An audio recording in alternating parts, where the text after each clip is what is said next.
Hello guys, welcome to this tutorial. My name is David Odili and this is Tech Media. So previously I showed you how you can navigate the toolbar, the timeline, the panels and the tabs. So today I'm just going to show you how to use the legacy title. I also add some text. I've showed you how to add text before. I'm going to show you how to add some things with the legacy title, add an adjustment layer, and do some finishing touches on your projects.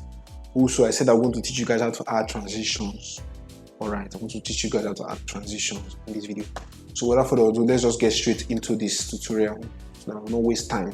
Let's just get straight into it. So straight to legacy title. I want to have a title at this part. I want to have a title at this part here. I just want to add the title of this part, so I'll just click on file, click on new. I can add new sequence, new projects, new Photoshop file. You know, if you save your Photoshop file, you can add it here. You can add transparent view, you can add color mattes. But for now, I'll just show you some things that are important, that I use most of the time. Legacy title. Let's say color matte now. The color matte. This is the resolution I used before. This is the time, the frame rate per second, and the width of the video. You know, they have different width. They have 1920 times 1080p. We have 720 times 1080p. We have full HD, ultra HD, we have 4K. We have, depending on the size and the screen size and the resolution size of the television, of the social media you're using. So I clicked on color matte. You can click a color matte. Just click a color matte, and you can name it red color matte. You can add it to your this thing. So most of the time I use this color matte to like make a green screen. Let's say I want to make just a motion this I want to use. I use this color matte to make a green screen. Then I'll use my edit. I just use some features of the effect control to remove the green screen, so that I will always have the movement. So that is just comfort. You can just create your color matte. You just create a solid color for you that you can add. So on that one is you click on file and new. You can also use create an adjustment layer. Let's see, where is that adjustment layer? I don't think it's here. Adjustment is here. Okay, you can click on here and click on new item. Click on adjustment layer. Adjustment layer is also a black layer. It's just a blank layer. You can make effects on this adjustment layer. You can make effects on this adjustment layer. For example, now I want to make color effects on this layer. Now I'll just reduce this layer. Use the color here. Use the color here and contrast. Let's say I use the black here. It will only apply to that adjustment layer, and to apply that adjustment layer will apply it to everything underneath it. So if I can just decide to remove the adjustment layer, and my layers are remaining the same. I don't have to make the distance to my layer, the edit to my layer. Just make it to the adjustment layer, and to affect everything below it. So that's just the understanding of the adjustment layer. So I've done lots and lots for you to understand Premiere Pro. I've basically taught you a lot in Premiere Pro. Adjustment layers, color matte, and so on and so forth. So understand the adjustment layer is just like a blank video layer. You can add effects on it, which you can add to your timeline. And you can add effects on it. Then the effects will be added to the clips under it. So if you decide to remove your adjustment layer, the clips will still remain the same. Only that the adjustment layer will change the things in the clips below. So you can rewind to understand this full story. So now what I'm going to show you is legacy title. Legacy title, I use this a lot. Use it a lot to add my titles. To add my titles. So you can add your titles, you can add shapes. You can add shapes in it. You can add text. You can add shapes. You can add can use your pen too. You can even make alignment with it. What I want to do now, I just want to type in some things. To type my title here, and welcome home. I want to use the font family Monument.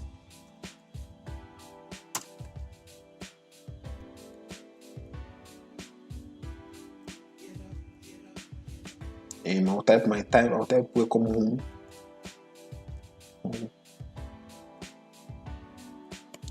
Then I'll select all, then I'll make sure it's completely white.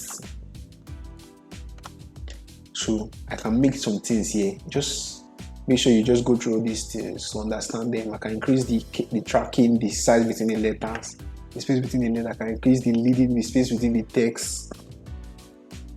You can add shadow. I like to add shadow to them. I want everything to be on one line. Everything to be on one line. First of all, I want to delete this first. I want to delete this. I'll just click on text so that I can add it in this particular file. Welcome home. Home. Then I'll make it to be ultra bold. Then I click on this to centralize it. Increase the size, centralize it. Click on this, and this, centralize it. Then I've added my shadow to it already. Then I'll increase tracking to about 5. I'll centralize it, now be at the center. So I've added my legacy title. You can see it's very simple. Can just make it to be under, this one to be under, then I'll just see it to be center. Maybe center alignment. Then move this into the center like this. Reduce my leading, and the home will come close to the welcome. So you can just make it like this. So this is, and see if this is it. You can add it. Make sure it's white, completely white, or any color of your choice. You can even add, add a gradient fill. You add the gradient fill, radial gradient, linear gradient, bevel, or ghosts. So in any how you want to do it. So this I mostly add my title to this. So when you have created it, you just drag it to your timeline. Just drag it to your timeline. This is your title. I can decide to ignore this title here. I can decide to make this title come in after this transition here. Yeah. After this transition, or I can just leave it here and add blur. On that way I can do it. I can just click on this effect control. I can copy this thing, copy this Gaussian blur, copy it, go to this place, then paste, and paste it here. So it automatically happens to this. When I post on this here, so now we're going to this here. So it's just simple things you can do here. So that's all to do with my legacy title. Now I want to show you how to create a simple transition. There are many transitions. What I like is the smooth zoom. I'm going to teach you the smooth zoom transition. Note that I'm going to apply it sharp, but I will just teach you. I'm going to look for a space between two clips, and I want to teach you a movement, how you can move between your clips. You can just press up on your keyboard. You can go to different chords on your timeline, up and down. And if you go to different chords on your timeline, just go to different chords on your timeline, just pressing the up and down keys. So I'm going to go to this timeline. I'm going to zoom in here. This is how I want to do my smooth zoom effects. Then I'll go to my toolbar and click my result tool. I'll just go to here. I'll just zoom in here. Click on this one. Zoom in. Okay, zoom into the beat. I'll press left on my keyboard 1, 2, 3 to move 3 frames backward. I'll go back, move 3 frames backward.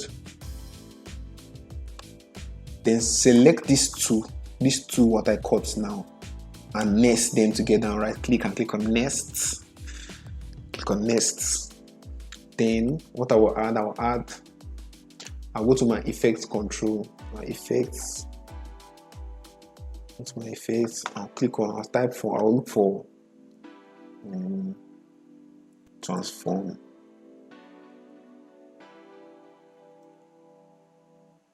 Look for transform, search for transform, I'll add it here.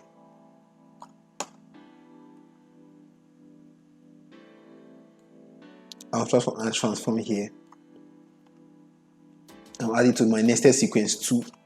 Then I'll see it. If I click here, I'll see it in my effect controls. Then I'm going to go to the beginning of this clip here. I'm going to make it 100%. I'm going to go to the mid back, make it 300. Middle here, I'm going to make it 300. The scale to be 300. Then I'll go back 3 frames like this and make it 100. Make it back 100. So this is, I didn't even add any keyframe.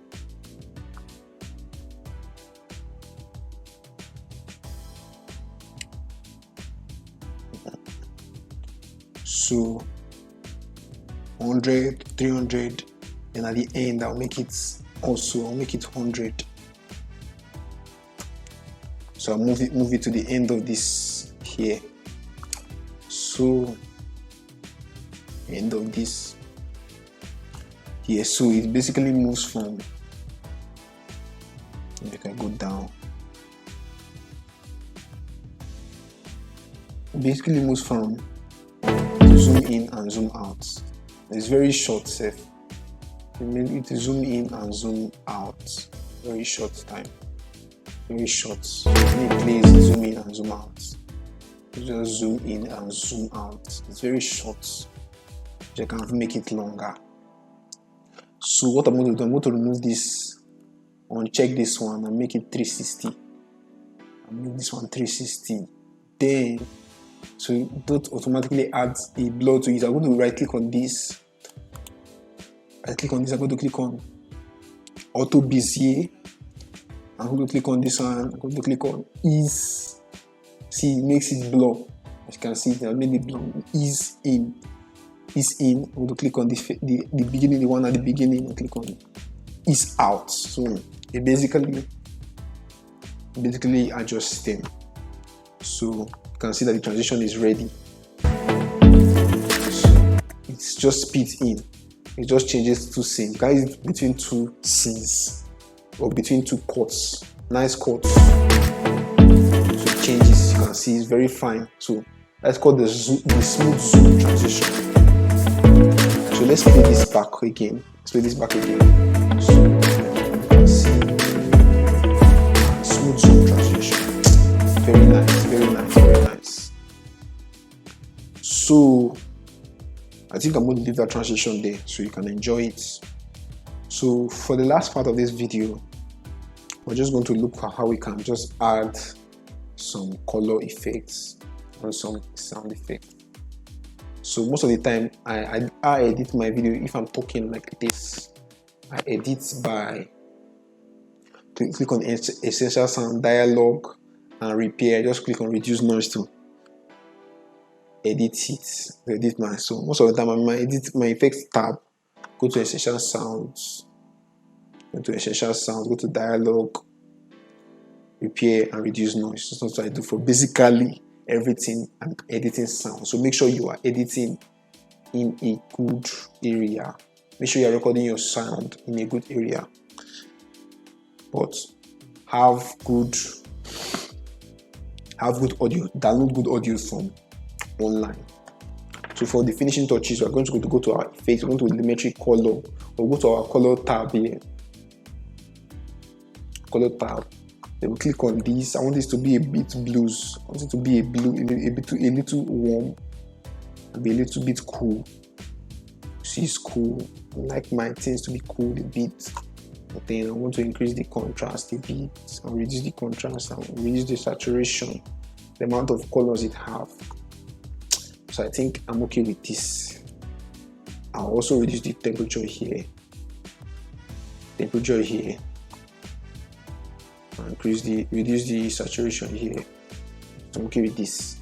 Another way for you to do this faster, if you want to just make this adjustment to everything, and just put your adjustment layer on top of all of them, then make the adjustments. But because the clips are shot in different exposures, like the one is brighter than one, so I would just like to make the adjustments in each individual clips on its own. We can just put the adjustment there and make adjustments to everyone then. So that is understandable.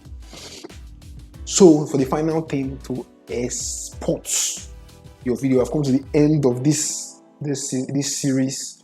So you just press Ctrl M on your keyboard to export. Ctrl M your keyboard to export. Ctrl plus M to export on your keyboard. So give it some time to load.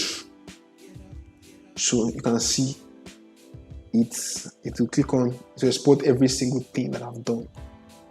Let me just cancel it first. If I select in and out and I press Ctrl M,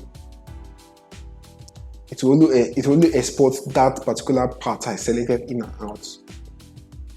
So if I clear in and out, it's everything that is in the timeline now that it will export. Everything in the timeline. So Ctrl S, I save. I go to File, Export Media. There's no way to export. Ctrl M. Go to File, go to Export. You see Media, Export Media. You can just press Ctrl M on your keyboard. Then format H.264 that I use a middle match between high bit rate. Then you can change your output name. You can select desktop. Say I will name it example. I'll click on save. Then make sure your export video and export out is ready. Then you can reduce the size of it. You can just reduce this. If you notice that the size is too big, you can reduce this target bitrate. You can reduce it. If I reduce it, it will be at 1 MB. But I don't want the video to be very blunt, to be very bad. I'll just leave it at 10 MB. So just to work with the size, some videos can be very large. So you just click on export. Then it renders your video and it will take some time for you to export. So when it's done exporting, you see it on your where it is. Let me cancel this first. Let me cancel this. First of all, you can also render your clip by pressing enter. If you notice some things are some effects, you added heavy effects to your video and they are not, and it's not showing well and it's just lagging, you can just press enter on your keyboard to render it so that it can play well. So this way to render it. It will just render like this. Most of the time, if the effects are heavy, render it so it can play smoothly. So back to our export. Ctrl M on your keyboard. Then click on export. Rename it. Go to your desktop. Name it example. Then you export. So to export, to encode first, then it will export. So we have come to the end of this video. Hope you enjoyed this tutorial. You enjoyed these 4 tutorials very well. Hope you enjoyed it very well. And to see you in the next video I have. To see you in the next video. So thank you very much for watching. I hope to see you in the next video. My name is David Odili and this is Tech Media. Please subscribe. Thank you. So when you edit, you see it on your project directly when you exported it from. So thank you very much. Thank you for watching this video. My name is David Odili and thank you very much and see you in the next tutorial. Bye bye. Peace.